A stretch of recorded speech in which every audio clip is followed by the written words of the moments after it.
Okay, so welcome back to my channel. As the title states, this is going to be a recap of the new Netflix series Ratched, season 1, episode 2, Ice Picks. So if you are interested in hearing what I have to say, stay tuned. Okay, so the episode opens with Dr. Hanover going into the medication room, where they keep all the pills and the vials and all that kind of stuff. And he grabs this mask contraption. And I guess he got some, now I don't know if it was nitrous oxide, I don't know what it was, but I do know that he, inhaled that and he was looking like he was feeling mighty good. So, Dr. Hanover is a crackhead. Okay, so, are we surprised? Should we be surprised? I guess not. So the next thing we know, we hear this guy talking. He's talking screaming at the top of his lungs, talking about his days on the stage and and how, he's there because he started forgetting his lines, and he's there to get help. And then there was this other woman who basically was telling him, just shut up and sit down somewhere. I used to be this world famous singer. I was singing all over Europe. And then, my melancholy, I basically got depressed, and then I started waking up in strange places. And so they're basically talking about why they're there to get this special treatment that Dr. Hanover offers. And Lily is, she's sitting there while this thing is going back and forth. Their conversations are going back and forth. And there's also this young boy there named Peter. And so Lily goes over and talks to the young boy and was, asking him how he was doing and, while he was there, while he was getting treatment. And she was like, well, my parents think that I daydream too much. I'm like, that's why you send your child to some institution to get lobotomized? Like, that's what. But again, you still have to remember this is the 1940s. With 1940s sensibilities, so that kind of stuff made sense to them at the time. And so eventually Dr. Hanover and Nurse Ratched walks in. She's carrying the gowns that they need to wear, and he's basically explaining the procedure, like what's going to happen. You're going to probably wake up. When you wake up, you're going to feel probably groggy, and there's going to be a little bit of blood, and also it's going to be in I guess they would call them, they don't call them an auditorium, but it's like in one of those classrooms where it's kind of the seating is up high, and so you can look down and see the doctors performing the procedure. And he's like, it's going to be a couple people there, and it's also going to be someone from the press. And so Lily stands up and she's like, I really don't want the press to talk about why I'm there. And so Nurse Ratched just blurts her out, oh, because you're a lesbian? And of course, Lily, she kind of sits down. She's taken aback. She was like, oh, I could tell by your face structure. Or she said some dumb shit like this. Again, 1940s, okay? So, they had Jeopardy gown, and he was like, I'm not wearing this. My behind is going to be out. And so she was like, I can assure you that in the event that happens, that will be quickly remedied by people averting their gaze. And so the woman who was talking about how she was forgetting stuff and waking up in strange places just fell out laughing, right? So we flash to Gwendolyn Briggs. I thought she was the governor's wife. She's actually his secretary, and she's meeting reporter Reggie outside, and she's also meeting another guy named Berglund and a lady named Hardcastle. And Berglund is I forget his position, but he's the state detention. He's with the State Detention Bureau, and Hardcastle is the secretary to the Secretary of Finance or something to that effect. And so they're there to see what's going on with this procedure. And so Briggs is giving them like a rundown as they walk to the auditorium for the procedure. And so they get to the auditorium. Dr. Hanover is ready to proceed. Nurse Bucket is actually assisting him. So he has all the patients. They're all, on the table. They're sedated. And he's explaining what's going to happen. And you can tell that people, the 1940s sensibilities. Even now, I can't imagine being in a room with that happening. But he's like going step by step, like he has to make an incision, and then he's taking this drill to drill into the brain, and then next thing you know, you hear, because Jeffrey was the first up, and so next thing you know, you hear him moaning, and his body starts moving, and his hand raises, and it turns into a whole show in there. People are getting sick, people are throwing up, Hardcastle passed out. It was a bit much for the folks. It was a bit much for the folks. Now, but not for Nurse Ratched. She was all intrigued, and she's looking, and she's like, I'll practically falling down her chair so she can get a better view of what he's doing, and like she's just really amazed while everybody else is like, oh my god, and they're just falling out and throwing up. Okay, so after Hardcastle passes out, Dr. Hanover basically told Nurse Ratched to take care of Hardcastle, basically just take care of the rest of the people, basically try to get them out of the room so he could finish the procedure, because he had all of the patients all on their tables, all sedated at the same time, so he wanted to get through the procedures. Okay, so the next thing you know, you see Nurse Ratched, and she shows up at this convent, and it's like, well, why is she there? And then you realize she's there to see Father Andrews, who is the only surviving priest from that night where the other four, the massacre in the house. And so she's trying to convince him that, Tolson is a monster and a murderer, and I need you to talk to Dr. Hanover. So because, the court is going to take his recommendation if they feel like he's fit to stand trial, and if he should get the death penalty. And he's a monster, and I want you to tell them what you saw. He is so traumatized. He's like, I've already said it once. I just can't do it anymore. He's like in a wheelchair. He is traumatized. Okay, so he's like, I just don't want to deal with it. And she's going on and on about how she's how she's Catholic, how she, understands how he feels, and how he, it's got to do the right thing. And, he's like, I can't do this. And then he ends up telling her that he has a meeting with the state in 2 weeks where he has to give his confession again. I'm like, well, if you've already given your confession, why would you have to give it again? And eventually she ends up giving him a Bible, and and telling him that this is the Bible that my parents gave me when I was a kid, and she's landed on thick, like really trying to get him to come and talk to Dr. Hanover. And so so the next thing you see Dr. Hanover, and he's outside watching the progress on the barn that they're building. And so we go into the break room, and Nurse Bucket, and I forget the other nurse's name, they're talking about the barn, and the Nurse Bucket is like, no, he's actually building a barn. It's going to be, going to have horses, the whole thing, and that's why I'm taking riding lessons so that he and I can ride together. And so Mildred comes into the kitchen and goes into the fridge to get her lunch, and she realized that her peach is gone. And then she looks over, and it's over, Nurse Bucket and took Mildred's peach. And so Mildred was like, that's my peach. She was like, oh, is it? She was like, well, yeah, I bought it. And she was like, so now they're going back and forth. It was really a childish argument. Nurse Bucket should be ashamed of herself. But she was like, well, it doesn't have anyone's name on it. So Nurse Ratched was like, well, who does that? She was like, what are you talking about? Who writes their name on a peach? She was like, oh, you could use a felt tip pen, or you could do this, that, and the third. She's like, nobody ever actually does that. So she was like, they're going back and forth, and the other nurse is kind of like instigating, and of course, Nurse Ratched is getting more and more annoyed. And she basically like tell her to give her peach or something like that. And so, Nurse Bucket gets up and walks over to Nurse Ratched, and she's like, or else what? And so Nurse Ratched is just standing there looking at her. And so Nurse Bucket was like, well, okay, well, she's like, oh, I'm just thinking of all the things that I could do to you. She made some comment like that, and Nurse Bucket kind of took a step back like, okay. And so before she could say anything, Dr. Hanover walked in, and he talked about how disappointed he was about how things went at the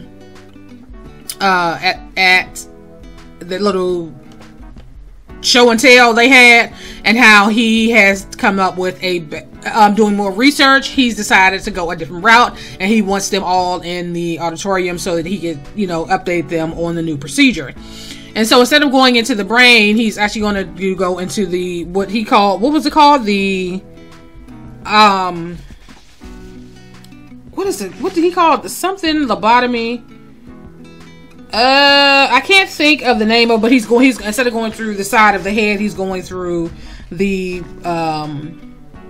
eyes. So, you know, they go into the corner of the eye.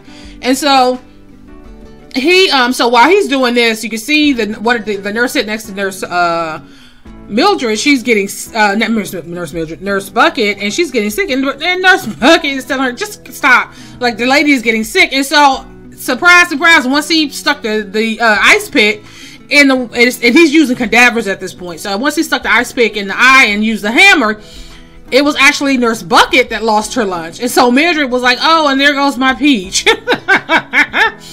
and Dr. Hanover goes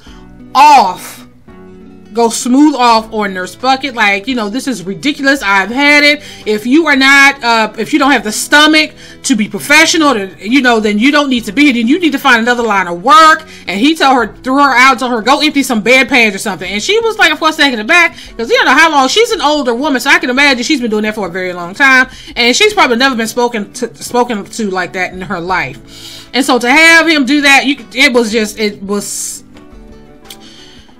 she was not expecting that. It was over the top. So I don't know if he was coming out off his little high, or if he didn't get his hit and he was, you know, fiending or something, but he was over the top. He was really over the top with that. So, so after he finished the procedure, everybody leaves, of course, except Mildred, because she's the one who's all into it, and she's like, tell him how great he is, and how into, what he's trying to do, and how, it's going to be revolutionary. And he's like really eating out of the palm of her hands. You can tell the way he looks at her that he's fascinated by her, and, he's telling her, like, you're not like the other nurses here, and, my mother used to tell me that I was different too, but I didn't think, but I don't think she meant it as a compliment.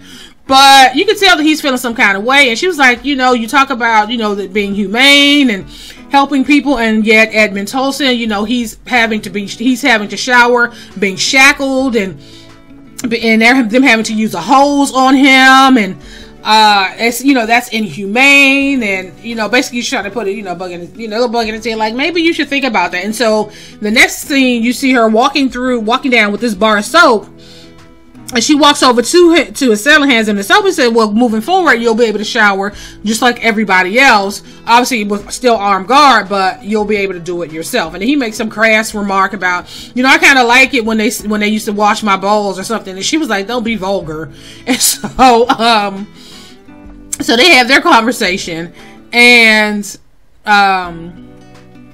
so Nurse Ratched, she's back in the break room. She's eating her lunch, and Mrs. Briggs come in to get her lunch, and she's looking, and she can't see it. She doesn't see it in the fridge, and she was like, I brought my lunch. Do you know what happened to it? And of course, Mildred Ratched couldn't get out fast enough. Oh, Nurse Bucket ate it. So she was like, oh, okay. She said, oh, well, you could have some of my bologna sandwich. And so she's like, oh, no, thank you. And she's like, oh, it's no problem. And she, they go back and forth a little bit. And Nurse Ratched actually was kind of getting offended, like, okay, well, why not? And she basically told her, I don't eat meat like that. I don't eat bologna. And she was, they started talking, and Miss Briggs started asking her about, if she was from the area.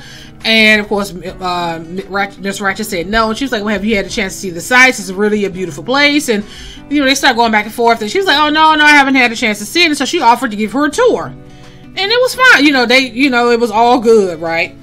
And so next thing they're in the car and they're driving along. And she took her down to this little spot on the water where they sell oysters. It's her first time having oyster. And so she has to show her how to eat it, and they're talking about, the procedure, and she's asking her, do you really believe in what Dr. Hanover is doing? And she was like, absolutely, I think it's great. I think that we should focus more on correcting behavior instead of punishing individuals. And so it seemed like they had a little moment, but she, you know, it was what it was. They had the conversation. And so Miss Briggs asked her if she wanted a nightcap, and she was like, okay, sure. And so the next thing you know, she drives to this little spot in the woods, and so they go in, and it took a minute for Nurse Mildred Ratched to understand what was going on. She was like, what kind of place is this? She was like, oh, it's a woman's bar, because she saw, you know, the women all hugged up and kissing, and so she was like, oh my god. So she storms out. And so Miss Briggs was like, okay, well, what's the problem? You know, I asked you if you wanted a nightcap, and you said yeah. She was like, but why did you bring me here? And she was like, oh, I thought you were one of us, but you know, it's really not a problem. You know, I wasn't trying to offend you. I thought we had a moment, and you know, it's not a problem. I'll take you home. And so Mildred was like, no, that's fine. I'll go in and ask the person behind the bar to call me a cab. She was like, I can take you home. She was like, no, basically, I would just want you to get away from me. I'm done with this. And so Miss Briggs is like, oh, okay. So now she's, you know, sitting there feeling some kind of way. And so we go back to the hospital. The security guard brings Edmund to Dr. Hanover.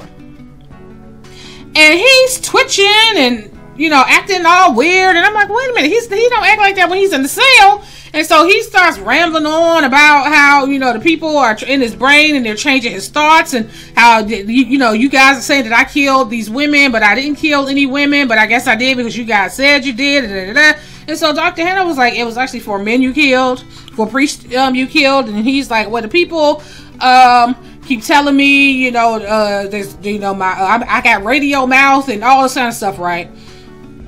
And so Dr. Hanover is kind of looking at him, and he was like, okay, you know, he said, what you're presenting, you know, schizophrenic symptoms, and you're having like the auditory and hallucinations and and he basically was like, your symptoms are way too perfect. So Dr. Hanover was basically like, I see through this bullshit. I know you faking. And so obviously he stopped and he straightened out and was like, okay, yeah, so like what's next? So he gets up to go get a cigarette, and basically Dr. Hanover is telling him like, I want to help you. I don't want you to have the death penalty, but I do need to understand. I do want you to help me understand, you know, where this rage, and like he's really trying to figure out where he's coming from. And so Edmund basically was like, you know what? I've talked enough. I'm ready to go. So Hanover calls the security guard in to take him back to his cell. So Nurse Ratched is now talking to Peter. Peter's now in recovery, and she's asking him about his, like, how he's feeling, and he is basically like, in the end, she basically asked him how he felt, and he was like, I don't feel anything. And he just looks lifeless and looked like his eyes are just empty, like just the life and the spark just went out of this young man for no reason, you know. And so she's kind of she's happy with the results, right? And so she's walking down the hall, and she hear all this moaning and, you know, hemming and hawing and all that, and she opens the door. It's the older lady and Lily is on her knees with the older lady, and the older lady turned around like, get out! Yeah, so she screams and tells her to get out, and so of course Nurse Mildred closed the door, and she kept it moving. She didn't even say nothing, she just kept it pushing. So Nurse Ratched, she's in the break room. Nurse Bucket comes in and tells her she has a call, an urgent call. And so Nurse Ratched's like, well, who is it? And basically Nurse Bucket was like, I am not your damn secretary. Get your ass up and go and answer the phone and find out for yourself. And so she goes to the phone, and it's Father Andrew, and he has decided, first he thanked her for the flowers that she sent, and he has decided that he is ready to talk to talk to Dr. Hanover. And so she goes to pick him up, and she ends up taking him to her hotel room. And so she starts asking him, so tell me about that night, you know, did you see the person's face? She's like, what happened? And so while he's talking, she's making him a cup of tea, which she put some drugs in, and it didn't knock him out, it made him drowsy. So she ends up performing this lobotomy on him in the hotel room. So when the State Department comes in to get him so they can get his interview, they can clearly see that he's different. He's not communicating. He looks like a zombie. And so they basically walk out basically saying, we're not going to get anything from him. And that's how this episode ends. But I'm like, okay, you already have his confession. You already have the information that you need to prosecute this man. So why, I don't understand how having him tell the same story is going to make or break a case that you already have evidence for. Anywho, so that's how this episode ends. So just stay tuned for it's actually 8 episodes in this season. So I have 6 more to go. So I'm going to try to get through these as quickly as possible, and I'm going to end this here, and I will talk to you guys later.